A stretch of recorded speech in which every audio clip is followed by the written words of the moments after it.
Bloody hell, that's a quick... Fucking hell.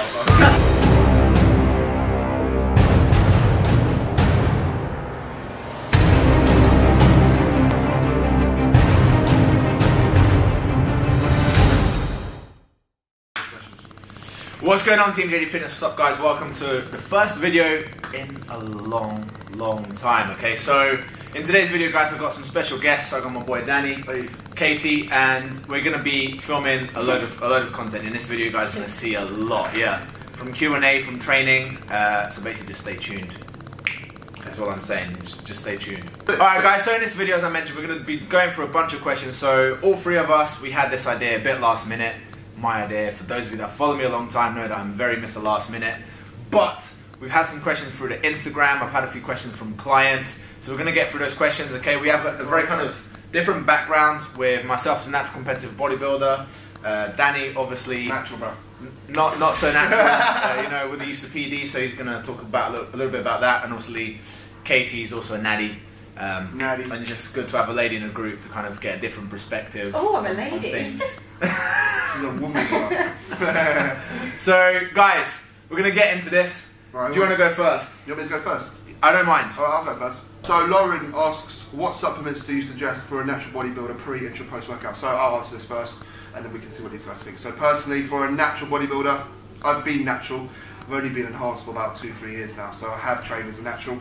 Personally, I would recommend, in terms of, I think this can actually go into both realms of being natural and enhanced. There's only certain supplements I would recommend. Go for a protein powder, if you can afford it, a pre-workout, and if you can afford it, creatine, or your thoughts. So is this a pre-post and was it? Yeah, so just what supplements do you suggest for a natural bodybuilder? I'd probably say the same. That's the ones I use. I mean, protein, pre-workout, and creatine. Yeah. Sometimes BCAAs, it depends on my mood. Yeah, I mean, like... mood? What, so if you're horny, you BCA it?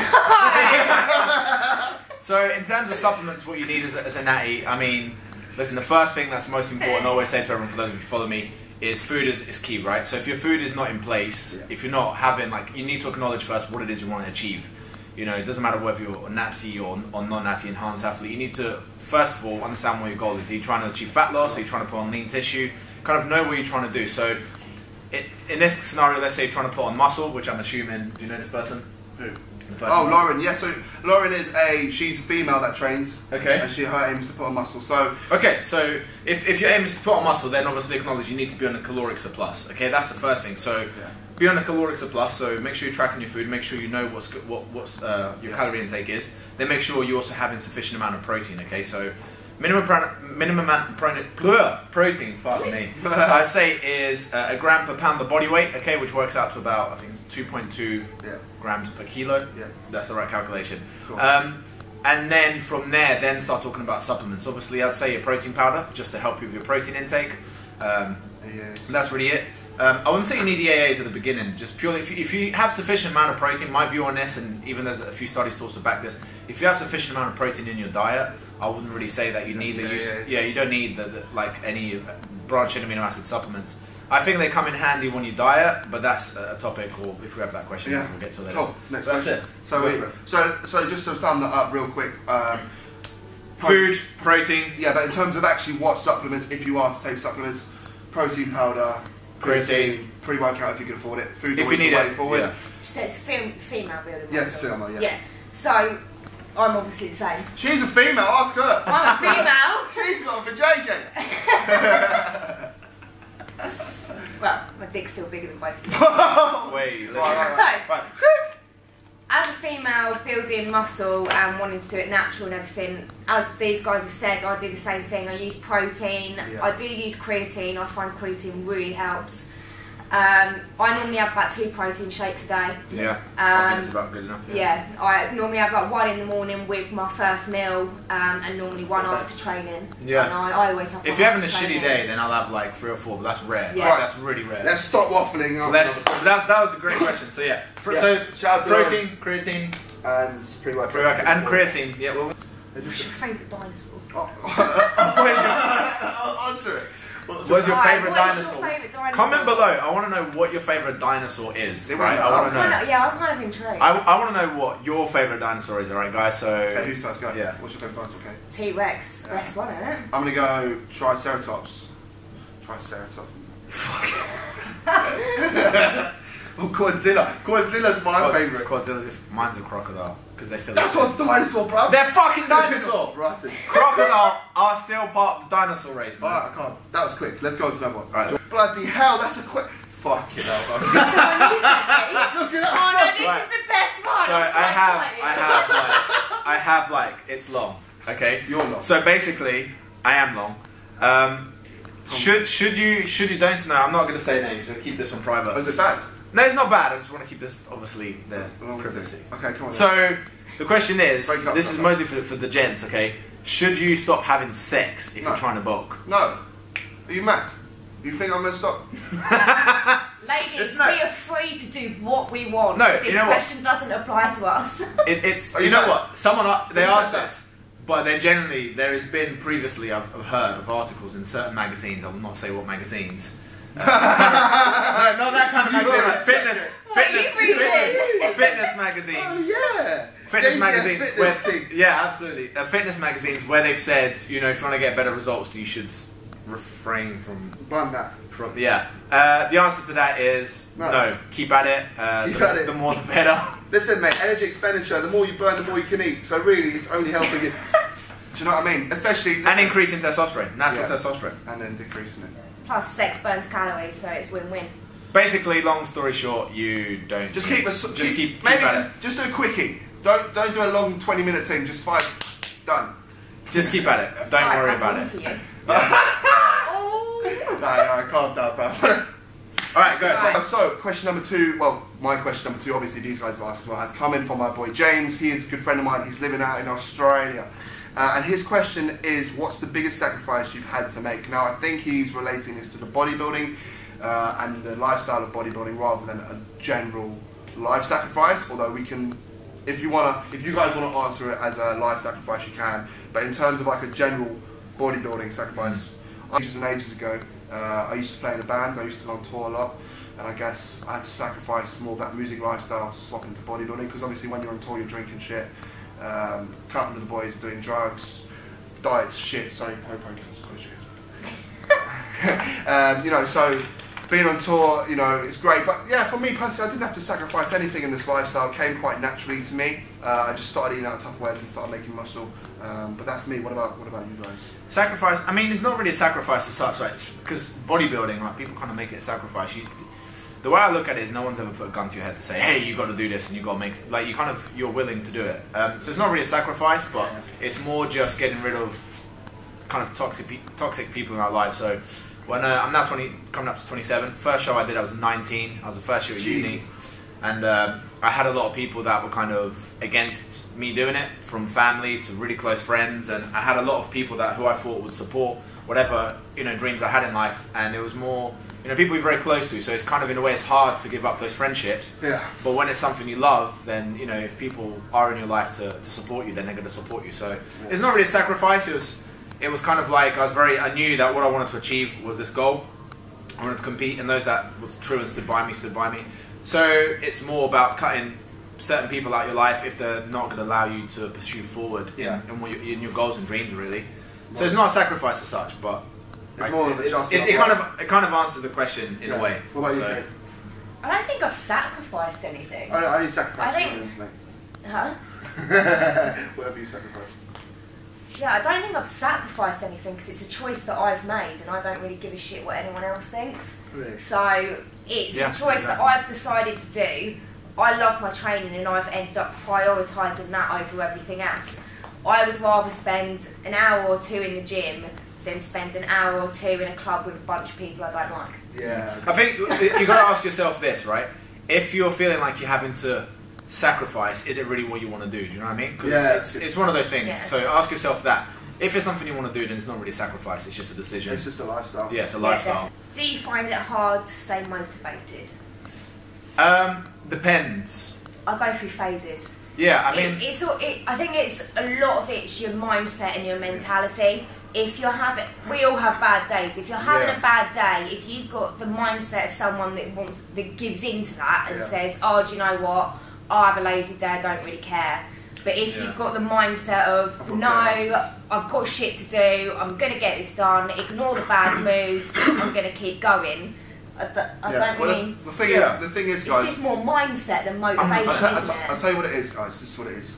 Everyone has motivation to start, right? 100%. Okay, everyone has... Obviously, if you think about it, if you think 100% charge motivation, that's what everyone has. The first couple of months of training, first couple of years of training, first couple of decades of training, whatever, how long it is, eventually that battery will start to decrease, right?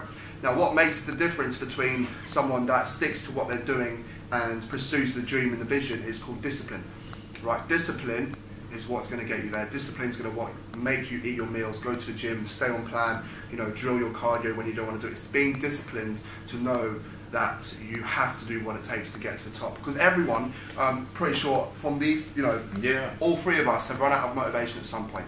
To answer your question, what keeps me motivated is I truly believe I can achieve what I want to achieve. That doesn't mean there's hard days. There's loads of hard days, but I have the ability to apply my discipline and adhere to the plan. So be motivated. Find that motivation in yourself. If you love what you're doing and you're passionate about it, it should be dead easy.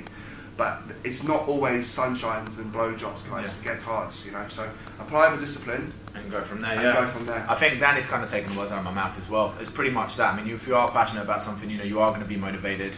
Yeah. Like, even to give you a better example, like when I'm prepping for a show in a caloric deficit, you know, it's easy for me to get up at 4 or 5 a.m. than it is when I'm on, you know, off season getting all the food in.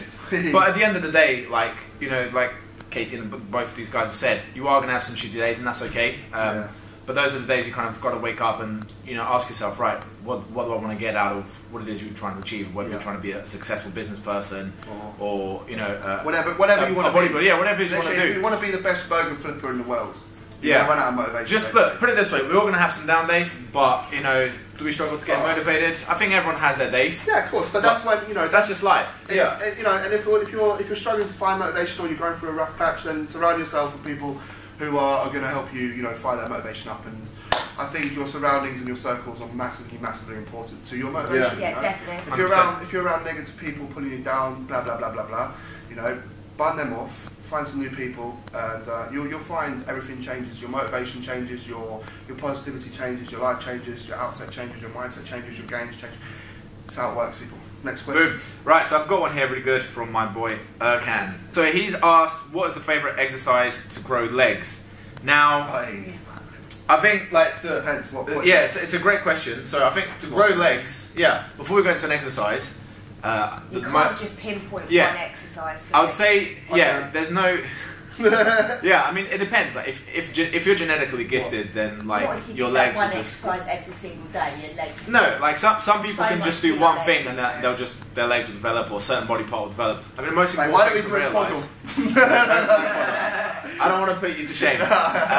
You know, the first thing you've got to acknowledge is making sure you're getting in sufficient amount of volume in your training. Okay, so that's the first thing. In order to grow legs, you need to progressive overload. That's the first thing. Now, so I'll answer this as what's a favourite exercise? I'd say any form, variation of squat. Right now, obviously, for those of you that have seen this now, will know that I've had like countless of kind of issues with my knee. So right now I'm going to say a hack squat is my favourite because that's the only one I can do without any pain. But generally speaking, I do love to just barbell squat. I've never been strong at it. I've never been strong, but I can't barbell squat because I've got arthritis in my lower back, so I have to adapt everything that I do. Don't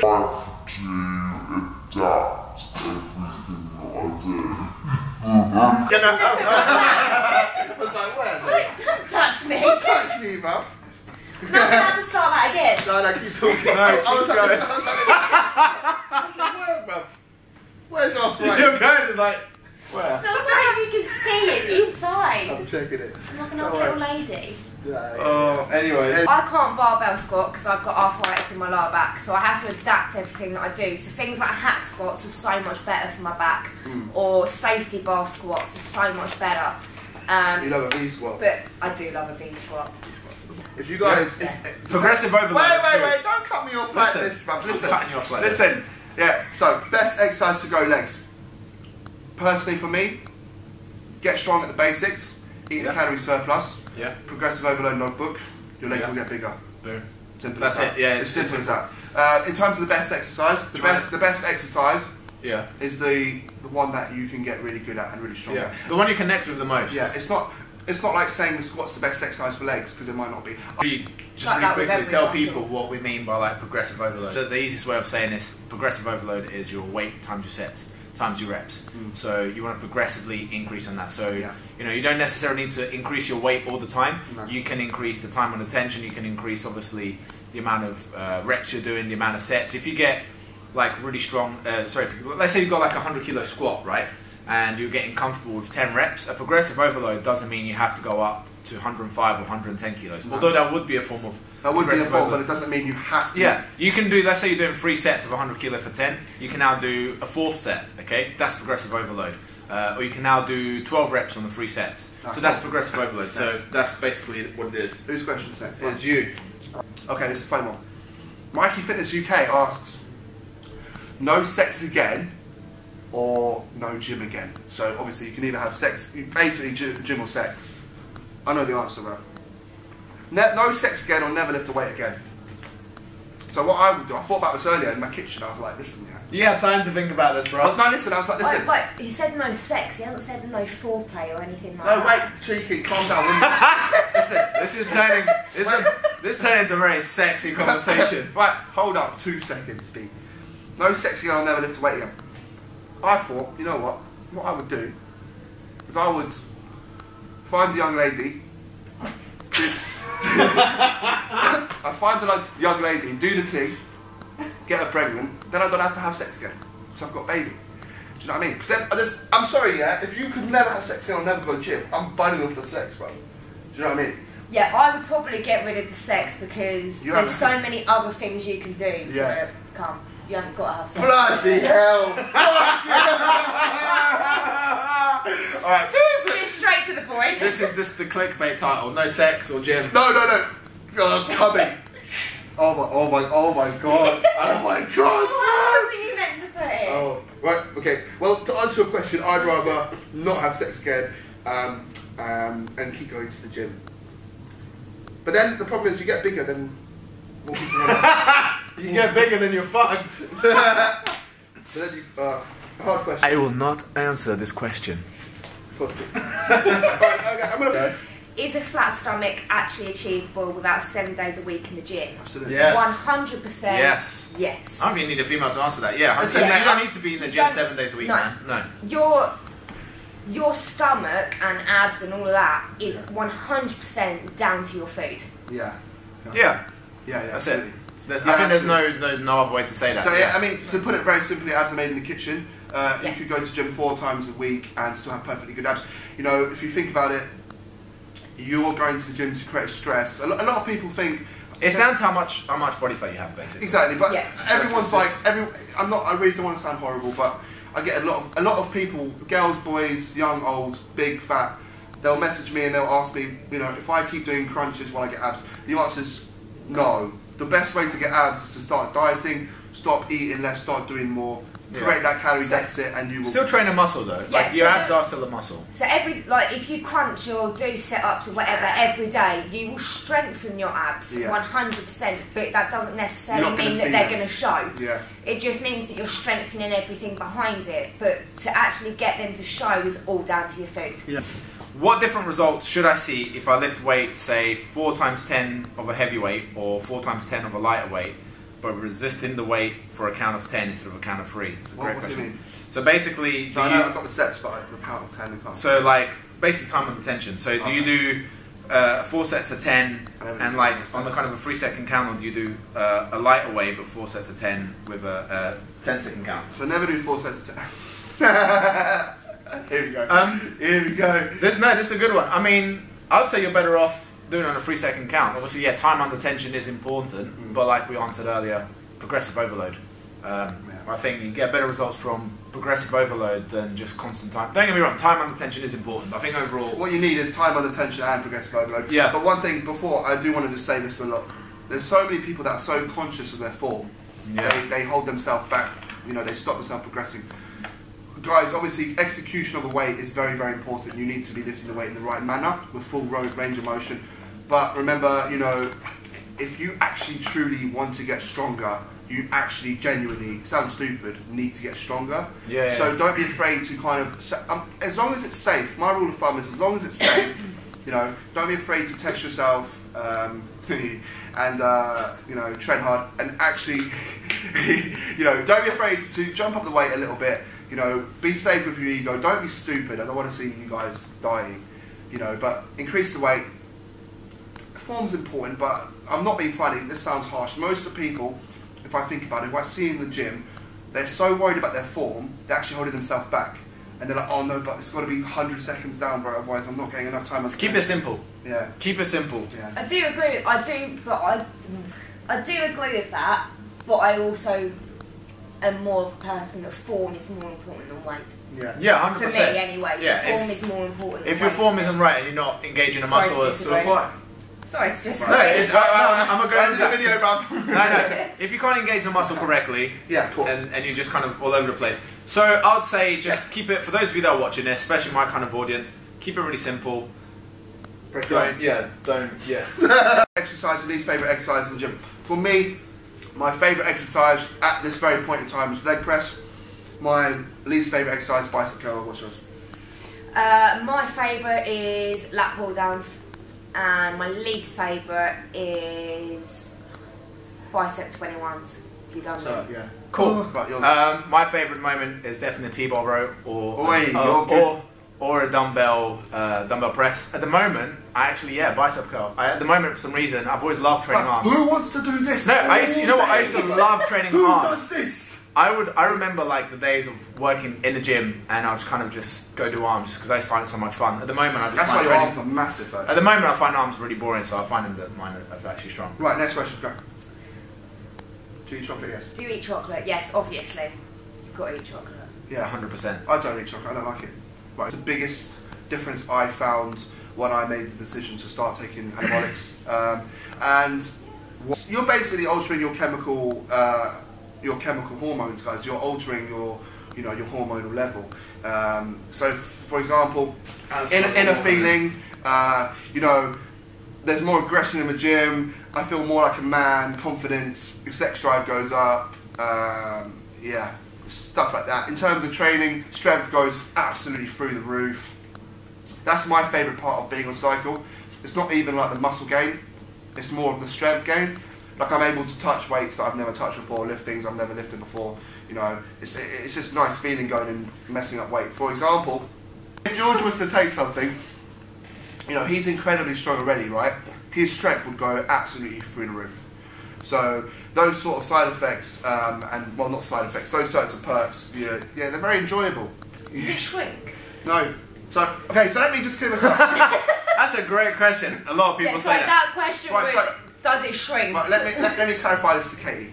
Listen. I don't want to know for my benefit. This is everyone else. Right, so girl them. So This video has officially become more about sex. Sex than it has anything else. become. It's You're right, good for clickbait. So basically, to answer Katie's question, basically testosterone is created in the male testicles, right? So if you are to pin testosterone, your testicles shut down. Your dick doesn't shut down, your testicles shut down. So your dick stays the same, but your testicles shrink because they don't need. So that's why. Peanuts. Not quite that small. Peanuts. That's why Ronnie Coleman goes, ain't nothing but a peanut. Alright guys, so this could be the last question for the video. Obviously, all three of us had like loads of questions to ask. So if you did have your question, or if your question wasn't answered, You're a then dick. comment. Yeah. Like you. comment below. Just hit the subscribe and just drop us a message. We'll be happy to kind of answer it individually. Obviously, we did have a lot of questions to get through, Yeah, we had but loads. we also need to go train because that is what we need to do. Yeah. But like I said, hopefully we've answered all the questions you guys wanted or of benefit to you. It's been an interesting one. We've got one more question. Yeah. Yeah, so Go. how often and how long do you train for? It really depends on your goals and the time you have available. Yeah. If you're someone that, you know, you can't hit the gym 6 times a week, then you can only go 3 times, then 3 times is fine, okay? Just have a program that suits your needs and that you can squeeze it in 3 times a week, okay? Obviously, we have, all three of us in a way have very similar goals, and we're very fortunate enough that we can take, you know, an hour and a half to 2 hours of our day and I myself also train 6 times a week. That's been part of my routine for a long time. Yeah. However, about a year ago, I was in a situation where I couldn't train 6 times a week, you know, and I was training about 4 to 5 times a week. You just have to adjust. So it really depends on, like I always talk about on my social media, having a program that suits your lifestyle. Don't try to change your lifestyle around completely to try and suit that program. Sure. Because you will get demotivated and it's not sustainable. Just really quickly, someone asked me who like inspires our training methods. So just quickly, don't just tell them, you know, kind of, you know who it is. So Ronnie Ronnie Coleman. For me, it's I was coached by Jordan Peters for a very long time, so he's drilled intensity into my brain. If you don't know who that is, you don't know what you're doing. I didn't know that. Yeah, so JP coached me for 15 weeks, so that's why I do 2 sets and everything. Nice, I like that. Yeah, but for me, it's all about you know, the high intensity, low volume approach. What about you, Kate? Me? No.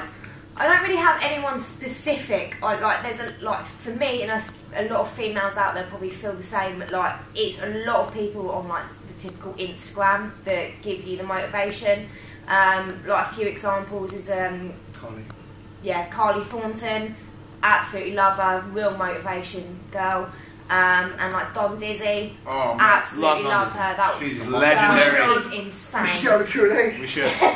Donna, if you happen to watch this. Donna! Well, yeah. Yeah, I absolutely love them too. And like whenever I see, like, because I get the pleasure of seeing them training here, and they literally just give me so much motivation. You walk into this gym and you see the likes of Luke people, Sandow. Luke Sandow, James Hollingshead, obviously. You mentioned Carly and Donna, and it's for people like us in the bodybuilding industry. Which actually, I'm literally going to cut you off there. No, go for it. Which leads me on to my next point. Shout out to Muscleworks Orpington. Yeah, for sure. This gym is hands down the best gym in the world, if not the best gym in the universe, if not the best gym. It's a sick gym. It's the best gym. So shout out to John, shout out to Tom. If you're not watching this, I know that, but if you are watching this, we appreciate you. And I think just to end with something I wanted to say on the previous question is just for you guys to take into consideration that in terms of how often should you train, there is no wrong or right.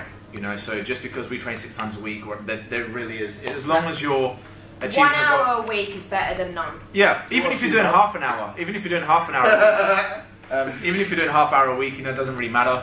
As long as you're getting something done, okay, that is really as long as you're getting it done. Yeah, for real. Guys, we're about to go smash out training session. Gonna go train and he's gonna kill me. I won't pose because I don't want to put Danny to shame. Oh, really? Right, find out back to bicep comparison to the next video. But you gotta hit like and subscribe to find out. Yeah.